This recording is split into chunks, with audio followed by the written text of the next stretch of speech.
Aniversário do vovô Pedro. Na manhã seguinte, Lisa acordou muito cedo, preparou o delicioso café da manhã e dirigiu-se ao quarto de Nanda. Entrou silenciosamente e abeirou-se do leito. Procurou sentar-se delicadamente sobre a cama para que a filha não acordasse sobressaltada. Afagou-lhe levemente os cabelos e beijou-lhe a fronte com doçura. Nanda dormia profundamente. Aos olhos de Lisa parecia um anjo caído do céu. Será verdade que você está mesmo doente? Pensou. Nesse momento, Nanda entreabriu os grandes olhos azuis e esboçou um leve sorriso. Bom dia, mamãe. Já é hora de irmos à casa da vovó Amélia. Sim, querida, hoje é sábado e vamos comemorar o aniversário do vovô Pedro em grande estilo. A tia Celina estará lá também. Com certeza, filha, sua tia Celina não perde uma festa por nada nesse mundo. Que bom, mamãe. Isso quer dizer que a Carol vai estar lá e poderemos brincar bastante, respondeu Nanda, espreguiçando-se e esfregando os olhinhos. Ao menos haverá duas crianças lindas para alegrar a festa e afastar aquele velho papo de dores, reumatismos e pressão alta, tão ao gosto das reuniões da terceira idade, respondeu Lisa em tom jogoso. Nesse instante, Manuel entrou no quarto e alçando a esposa pela cintura, disse-lhe sorrindo: sorte é a sua, a tia Carmela não poder estar presente, Lisa. Caso contrário, você veria o que é realmente uma matrona hipocondríaca. Você? Xi, mamãe, parece que o papai não gostou muito do que você falou da vovó Amélia. De modo algum, filha. Eu amo minha mãe, mas sei que não é fácil ouvir eternamente suas receitas, deixar para isso e aquilo. Em todas as ocasiões em que nós reunimos, respondeu Emanuel, franzindo a testa e torcendo o nariz, a vovó Amélia é mesmo de amargar. Todos riram e Lisa convidou-os para saborear um delicioso café. Emanuel e Nanda apostaram para ver quem chegava primeiro à cozinha, e ambos saíram em desabalada carreira em direção às escadas que davam acesso à sala de jantar e à cozinha. Desnecessariamente dizer que Emanuel pediu a Nanda vencer o desafio. Permitiu a Nanda vencer o desafio. Após o café, todos escolheram suas melhores roupas e se dirigiram à casa dos pais de Emanuel. Durante a viagem no coletivo, que atravessava velozmente a cidade em busca dos bairros de periferia onde viviam Dona Amélia e o Senhor Pedro, Nanda se maravilhava com a beleza das ruas e praças, e como todas as crianças de sua idade, via beleza e motivo de alegria em tudo, despertando a atenção de todos os passageiros. Nanda era uma menina encantadora, simples, meiga e dócil. Fazia amizade por onde passava, contaminando a todos com seu sorriso largo e com o brilho de seus grandes olhos azuis. Dispensava a todos uma palavra gentil, um carinho especial. quer fossem conhecidos ou não. Cativava moços e velhos e encantava especialmente as crianças. A pequena viagem transcorreu em poucos minutos e logo estavam diante do portão da casa da vovó Amélia. Nanda foi a primeira a atravessar o portão e gritar o nome dos avós, que atenderam-na com imensa alegria. Abraçaram-se com carinho. Vovô Pedro disse Nanda com ternura: eu estava morrendo de saudade de você e não via a hora de poder trazer-lhe o presente de aniversário. Presente? Que maravilha você ter se lembrado de mim, Nanda. O que é que você trouxe para esse velho que a adora? Abraçado ao avô, Nanda respondeu: Trouxe-lhe esse cravo que eu apanhei no jardim de minha casa, e essa carta que eu escrevi para você. Ao abrir o pequeno bilhete que continha rabisco ininteligíveis, o senhor Pedro fez cara de espanto e disse: ora, eu não mereço algo tão maravilhoso assim. Lê alto para todo mundo ouvir, vovô. Cheio de orgulho e não querendo desapontar a neta ao dizer que ali não havia nada escrito além de rabiscos infantis, o senhor Pedro respondeu: com esses olhos eu não enxergo muito bem. Querida, com esses óculos eu não enxergo muito bem, querida. Leia para mim, por favor. Nanda orgulhosa tomou em suas mãos o pequeno. Nanda orgulhosa. Nanda orgulhosa tomou em suas mãos o pequeno papel e leu com altivez. Querido vovô, feliz aniversário, amo-o muito. Da sua neta Nanda. Todos aplaudiram a garotinha, que ficou envergonhada. Vovó Amélia abraçou a neta e segredou-lhe aos ouvidos: nós também a amamos muito, e no seu aniversário eu espero um bilhete seu com e no meu. Nós também a amamos muito, e no meu aniversário eu espero um bilhete seu com esses mesmos dizeres. Você promete? Prometo, vovó. No seu aniversário eu também lhe mando um bilhete bem bonito. E a Carol, onde está? Chegou ontem à noite com a tia Celina. A viagem foi muito longa e cansativa. Por isso ainda estão descansando lá no quarto. O tio Cássio também veio, mas saiu para rever antigos amigos.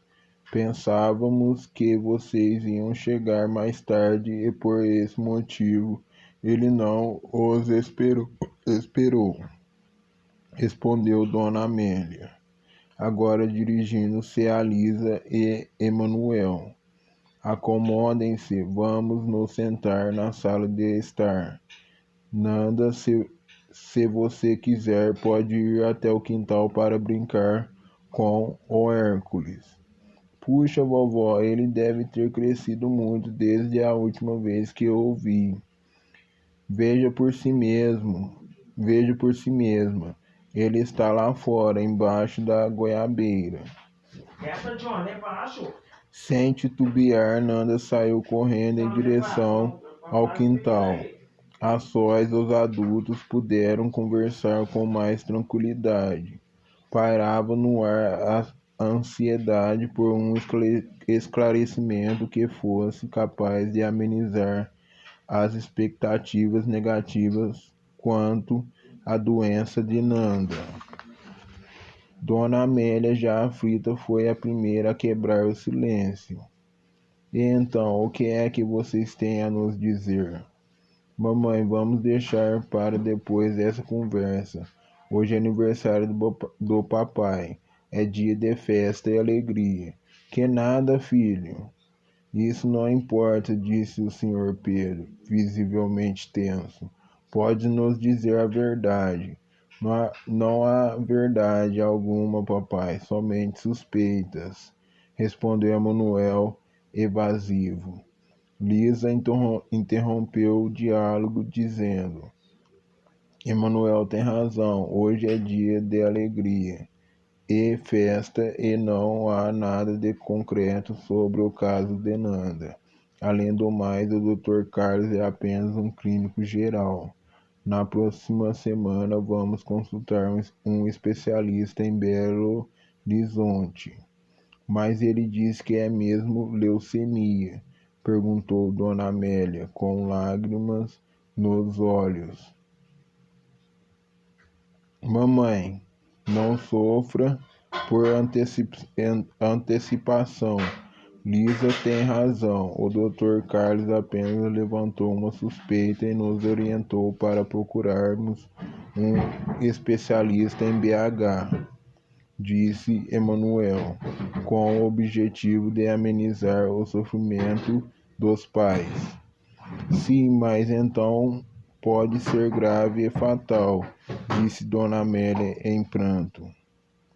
Lá vem você com seu pessimismo, minha velha. O Emanuel vem falando de uma suspeita e você já vem com a morte, respondeu o senhor Pedro, consolando a mulher. Nesse momento, Nanda entra na sala correndo, abraçada com um pequeno cãozinho. Estava tão feliz pelo encontro com o amiguinho que nem se deu conta do pesado clima em que os adultos confabulavam. Vovô, vamos dar comida para Hércules. Ele está morrendo de fome. Dona Amélia recompôs-se rapidamente, enxugou discretamente as lágrimas e disse: Sem dúvida, querida, a última vez que ele fez uma refeição foi ontem à noite. Deve estar faminto. Vamos ver o que há na geladeira para esse bicho papão. Dizendo isso, tomou a netinha pelas mãos e dirigiu-se à cozinha. Minutos depois, todos estavam a conversar sobre assuntos diversos, esquecendo-se propositadamente das questões de saúde. O aniversário do vovô Pedro era sempre uma grande festa, oportunidade de reencontrar os parentes em momentos de indescritível alegria. Vovô Pedro era um ancião de 70 anos, muito bem vividos. Homem alegre de espírito jovial, encantava a criançada com suas histórias de longas pescarias, onde ele reinava como o melhor pescador do mundo. Os adultos não mais lhe davam a devida e merecida atenção, segundo ele, porque já conhecia sobejamente suas fantasias grandiosas, mas as crianças ficavam deslumbradas com suas histórias e pouco importava a elas se eram ou não verídicas. Fernanda e sua prima Carolina passavam horas sentadas ao lado do vovô Pedro ouvindo repetidas vezes as mesmas histórias, enquanto Manuel e seu cunhado Cássio falavam de política, esportes e trabalho. Celina, Lisa e Dona Amélia preparavam o delicioso almoço, tecendo comentários sobre moda e culinária. A família de Emanuel era pequena. Emanuel era o filho mais velho e tinha somente uma irmã de nome Celina. Dona Amélia teve mais 3 filhos, depois de Celina, mas todos faleceram ainda pequenos por infecções intestinais e pulmonares graves. Aos olhos de qualquer observador era possível perceber que naquela casa reinava a paz e a harmonia entre todos, e as reuniões de família eram sempre coroadas de momentos de profunda alegria. De vez em quando, Carolina e Fernanda interrompiam os diálogos dos adultos para contar-lhes as façanhas do pequeno Hércules. O dia transcorreu como de costume: almoço em família, bolo de aniversário, discurso do vovô Pedro e lágrimas de emoção da vovó Amélia, quando o senhor Pedro comentou o imenso amor que nutria por essa família maravilhosa, agradecendo a Deus a oportunidade dessa vida feliz. Como sempre, para ele, aquele seria talvez seu último aniversário em família. Esquecia-se, porém, de que todos os anos, desde o aniversário de 65 anos, se despedia da família daquela forma. Talvez tudo pudesse ter sido evitado se, ao invés de 4 taças de vinho, ele tivesse ingerido apenas refrigerante. Embora residissem na mesma cidade, Lisa, Manuel e Fernanda dormiram na casa do Sr. Pedro e de Dona Amélia, para que as duas primas que se adoravam pudessem brincar e dormir juntas. Afinal de contas, Carol era apenas 2 anos mais velha que Nanda, e as duas não se viam com muita frequência, porque Cássio e Celina moravam numa pequena cidade ao norte do estado de Minas. Na manhã seguinte, Emanuel e Cássio saíram ao encontro de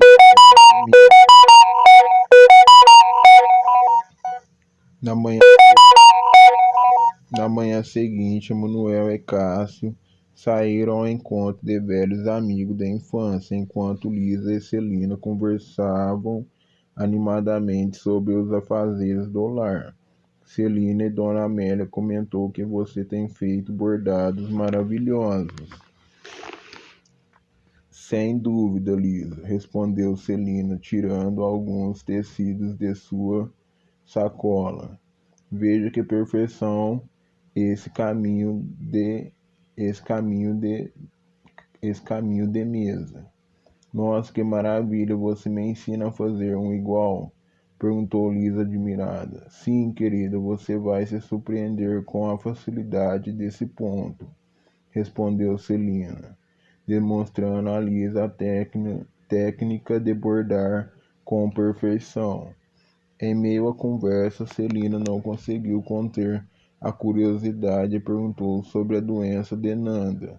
Lisa, como está a Nanda? Está bem, Celina, respondeu Lisa secamente. Embora tenha percebido o constrangimento de Lisa ao tocar no assunto que lhe causava angústia e amargura, Celina continuou. Mamãe disse que o médico suspeita de leucemia. Após um suspiro de enfado, Lisa deixou de lado o bordado que vinha fazendo e respondeu: Não gosto de tocar nesse assunto, Celina. Dentro de alguns dias vamos consultar um especialista na capital. Só então teremos certeza. Prefiro deixar para me preocupar na hora. Acho que de nada adianta sofrer por antecipação. Percebendo que sua curiosidade incomodava a cunhada, Celina desculpou-se. Perdoe-me, Lisa, mas eu me preocupo com a saúde de minha sobrinha. Nanda é como se fosse minha filha.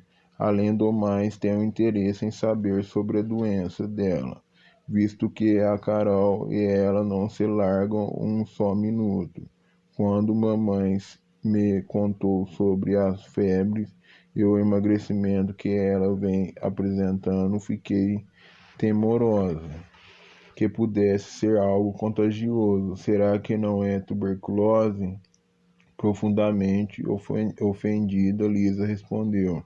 Tuberculose, até onde eu sabia, Essa é uma doença de gente mal nutrida e descuidada. Você está insinuando que eu não cuido bem de minha filha? Embora amasse a sobrinha, Celina estava realmente interessada em saber se a doença de Nanda era ou não contagiosa e se poderia pôr em risco a saúde de sua filha. Mas compreendeu que Lisa tinha razão de estar melindrada com suas perguntas. Percebendo a delicadeza da situação da cunhada, Celina tentou se retratar. Desculpe-me, Lisa. Sei que fui egoísta. Imagino o que você deve estar sentindo. Não, Celina, você não pode imaginar o que eu sinto. Se minha filha estiver mesmo com leucemia e não puder ser curada, eu não sei o que será de mim. Não posso nem mesmo imaginar viver sem Nanda. Eu prefiro morrer com ela. Dizendo isso, Lisa chorou copiosamente. Celina abraçou Lisa e chorou compadecida do sofrimento daquela mãe desesperada. Por possuir também uma filha quase na idade de Nanda, procurou sentir-se no lugar de Lisa para melhor compreendê-la e ajudá-la. Nesse momento, Dona Amélia, que tinha se dirigido à sala no momento em que ouviu a voz de Lisa alterar-se com Celina, abraçou-se às duas, pegou as mãos de Lisa e disse-lhe, olhando fixamente em seus olhos: Lisa, amo você como se fosse minha própria filha. Quero que saiba que aconteça o que acontecer, estamos ao seu lado. Você não ficará sozinha em momento algum. Sou devota da Virgem e sei que ela nos ouve neste momento. Ela que também foi mãe, que viu seu filho no altar, no alto da cruz. Infame conhece perfeitamente o nosso coração. Tenho certeza de que ela está intercedendo junto ao Pai pela saúde de Nanda. Se for da vontade dele, nossa querida Nanda vai ficar curada. Ore com fé, filha. Não perca a esperança em momento algum. Nossa vida não é um barco sem rumo. Uma mão invisível e poderosa nos dirige os passos. Confie nele, que é Pai. Confie na Virgem Santíssima, que é Mãe amorosa.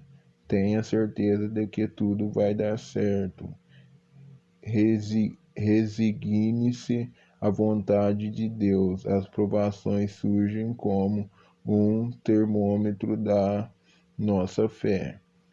Lisa não ousou interromper as palavras de Dona Amélia. Sabia que no fundo ela estava certa, mas porque não conseguia crer como ela, porque frequentou tantos anos a igreja ao lado dela e de Manuel e não conseguiu encontrar esse Deus que eles pareciam conhecer e respeitar tanto.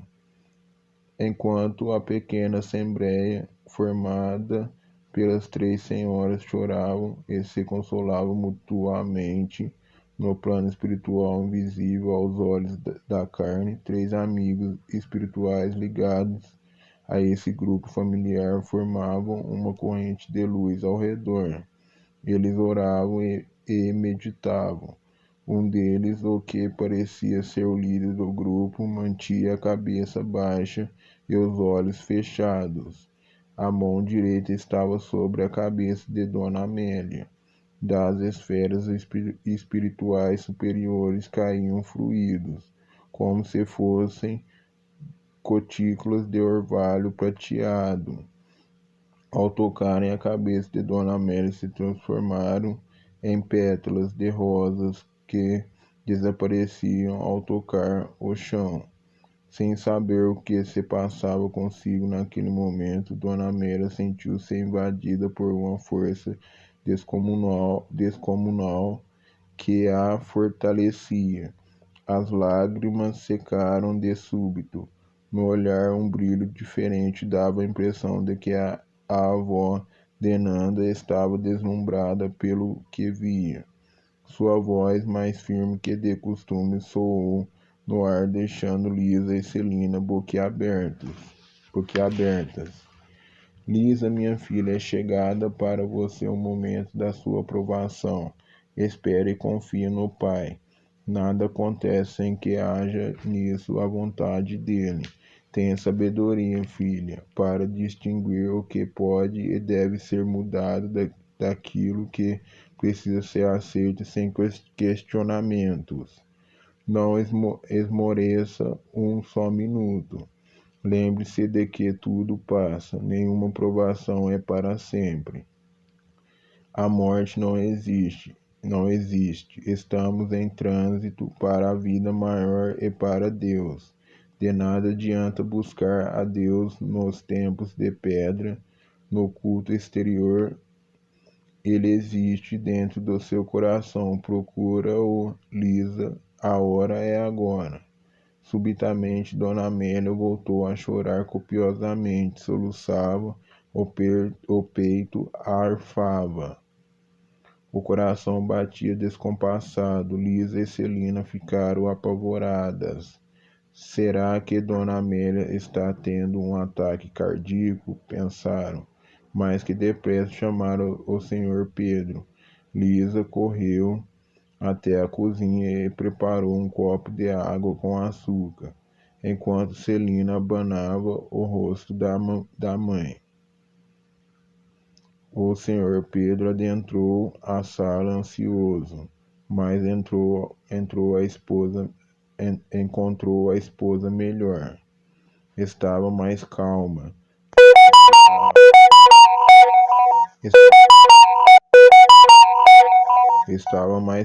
Respirava mais tranquilamente. Dona Amélia ingeriu o copo de água com açúcar que Lisa lhe oferecia. Espantada, Lisa não compreendia como Dona Amélia sabia de sua falta de fé, se ela sempre se comportou como se fosse tão devota quanto a própria sogra. E pensou que Emanuel tivesse contado à mãe algo sobre o seu diálogo na noite de sexta-feira. Essa era a única explicação para o fato de a sogra ter dito para que buscasse a Deus dentro de si mesma e não nos templos de pedra. Não, Emanuel, não teria coragem de apunhalar-me pelas costas dessa forma, pois ele sabe o quanto Dona Amélia aprecia o catolicismo e sabe que se aborreceria se soubesse que o filho tinha se casado com uma ateia. Pensou.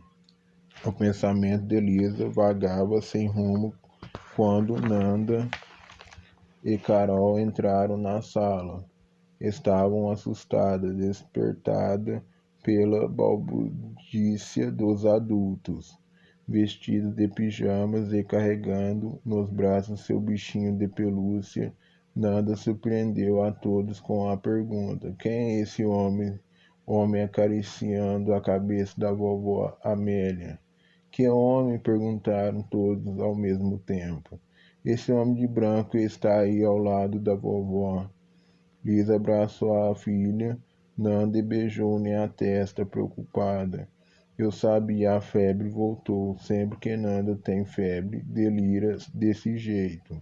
Não, mamãe, eu estou vendo um homem afagando os cabelos da vovó. Ele está sorrindo para mim e me diz que é o vovô João. Todos entreolharam-se assustados. Lisa abraçou a filha e disse-lhe: querida, não brinque com essas coisas. Vovô João faleceu muito antes de você nascer. Eu sei, mamãe, mas ele não está sozinho. Eu acho que tem um anjo com ele. É um homem alto de barba e ele tem olhos claros. Vovô está pedindo Vovô está pedindo para me dizer que foi esse homem que fez a vovó Amélia falar coisas tão bonitas. Ele diz que está bem e que a vovó Maria está aqui também, mas eu não a vejo. Ninguém conseguiria explicar o que estava acontecendo e nem mesmo tentar arriscar um palpite. Dona Amélia não se lembrava de ter dito nada e imaginou que tivesse tido um desmaio. Lembrava-se apenas de que sentiu uma leve tontura enquanto estava abraçado com Lisa e Celina.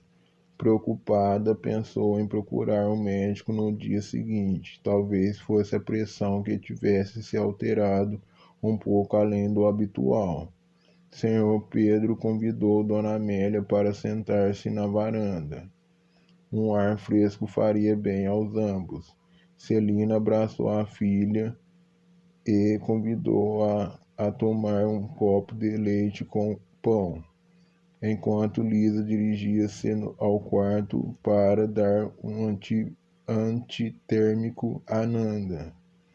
Ninguém comentou mais nada sobre o ocorrido, embora não soubessem explicar o fato, preferiram guardar a suspeita para si mesmos.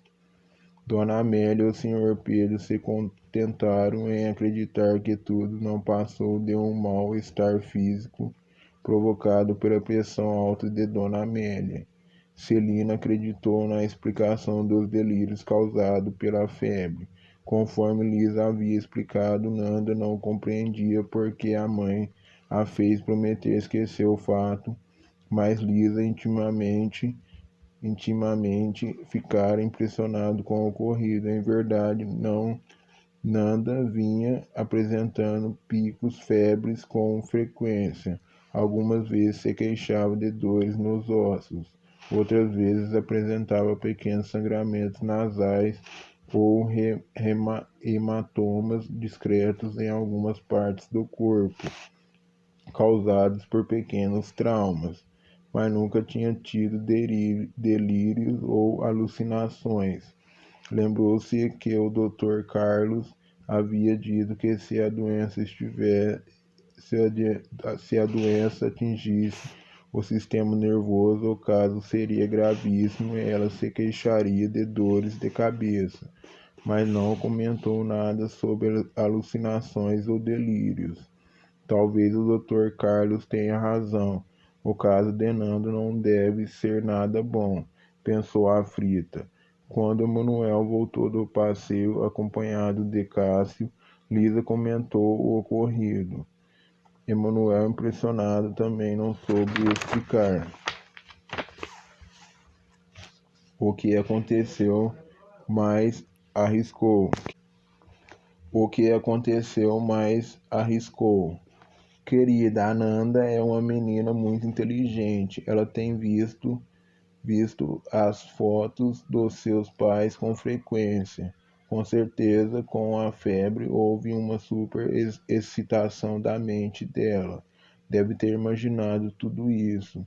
Esse tal anjo que ela viu acompanhando seus pais bate com a descrição de qualquer dos anjos que ela viu na igreja.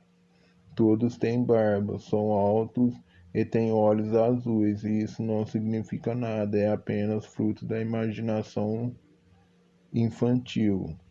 Mas é quando as palavras de Dona Amélia, ela parecia transformada naquele momento. Era como se realmente um anjo falasse através dela. Emanuel sorriu e disse: quem te viu, quem te vê. Até ontem não acreditava em nada. Hoje a imaginação infantil e o mal-estar súbito de mamãe foram capazes de fazê-la crer até em anjos. Francamente, não compreendo as mulheres. Riram-se os dois. Você tem razão, disse Lisa encabulada. Sou uma boba mesmo. Não se preocupe, querida. Em poucos dias vamos consultar o Dr. Afonso em Belo Horizonte. Tenho certeza de que tudo vai acabar bem. O restante do dia transcorreu sem que os familiares tocassem no assunto das visões de Nanda e do estranho fenômeno ocorrido com Dona Amélia. Aproveitaram as horas de convívio em família para se divertirem, jogando cartas, contando piadas e se distraíram com as peripécias de Nanda, Carol e Hércules. Quase noite, Lisa e Manuel arrumavam seus pertences para seguir de volta ao lar. No dia seguinte, arrumariam para a capital em busca de definições concretas a respeito do caso de Nanda. Dona Amélia, enquanto ajudava Lisa a reunir e organizar as roupas e brinquedos de Nanda, quebrou o silêncio que pairava no ar. Lisa, por que vocês não ficam aqui mais esta noite? Nanda e Carol se gostam tanto. Deixe que as priminhas se divirtam mais um pouco. Após longo suspiro, Lisa sentou-se à beira da cama e respondeu, demonstrando ar de preocupação. Dona Amélia, não vejo a hora de conversar com esse especialista que o Dr. Carlos indicou na capital. Estou ansiosa demais pelo parecer desse médico. Não suporto mais essa espera. Por mim, iríamos hoje mesmo. Mas Emanuel prefere sair amanhã cedo. Quer dividir a viagem em 2 ou 3 dias com paradas frequentes, para que Nanda não se canse muito. Dona Amélia abraçou a nora, beijou-lhe a fronte e disse, fixando os olhos em Lisa: Você sabe que a considero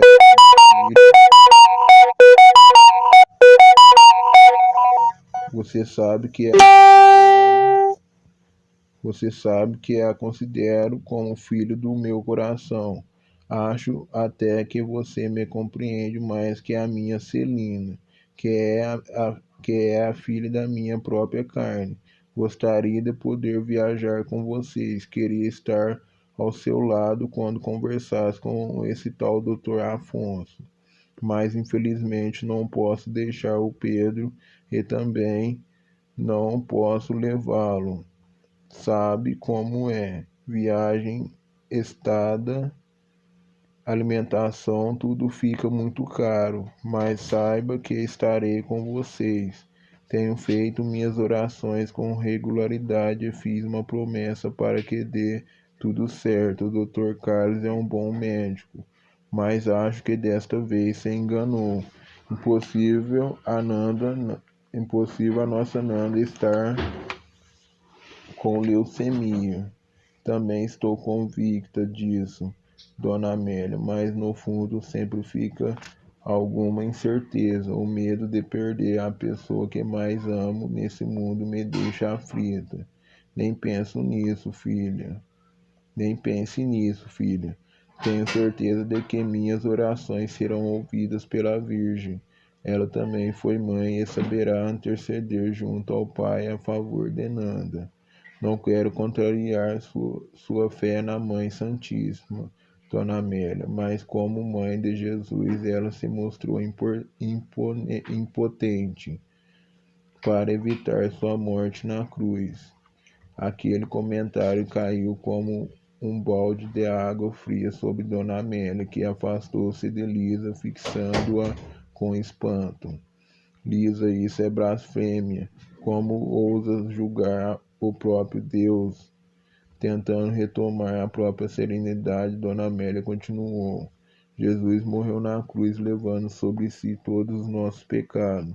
Foi para salvar a humanidade que ele se fez o Cordeiro de Deus, e Maria submeteu-se à vontade do Pai por amor aos homens. Lisa intimamente se revoltava com essas explicações que a faziam cada vez mais descrente do amor de Deus pela humanidade, uma vez que ele aceitava o sacrifício de uma vida humana para aplacar sua ira. Questionava qual a razão para que um pai punisse o crime de um homem em outro homem. Não lhe parecia justo que a humanidade fosse culpada pelo pecado original cometido por Adão e Eva. Se desrespeitaram a Deus comendo do fruto proibido. Se desrespeitaram a Deus comendo do fruto proibido. Eles deveriam ser punidos e não seus descendentes. Como Dona Amélia poderia amar e venerar esse Deus que odeia e persegue por séculos e séculos, só se saciando com o sangue de um filho bom e humilde como Jesus? Todos esses pensamentos lhe fervilhavam na mente, mas não podia externá-los.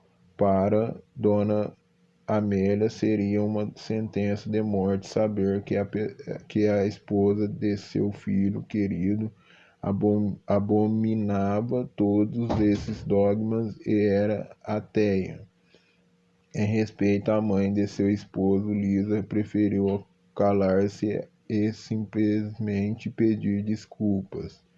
Desculpe-me, Dona Amélia, disse Lisa cabisbaixa. A senhora tem toda a razão. Acho que estou tão desesperada com a possibilidade de perder Nanda que estou fora do meu juízo. Conformada com a explicação da nora que tanto admirava, Dona Amélia voltou a envolver Lisa num abraço apertado, dizendo: Não se preocupe, filho, Deus há de compreender e perdoar-lhe essa blasfêmia. Tenho certeza que ele saberá usar de misericórdia, visto que seu coração de mãe está sob forte pressão. É natural que esteja um tanto fora de si. Dito isso, terminaram de arrumar as malas e partiram em direção à sala de estar onde todos se reuniam. Despediram-se afetuosamente sob os protestos de Nanda e Carol, que queriam brincar mais um pouco juntas. Lisa, Manuel e Nanda partiram de coletivo para o outro lado da cidade, onde moravam. Dormiram à noite e despertaram no dia seguinte, rumo a Belo Horizonte, onde pretendiam consultar com o especialista.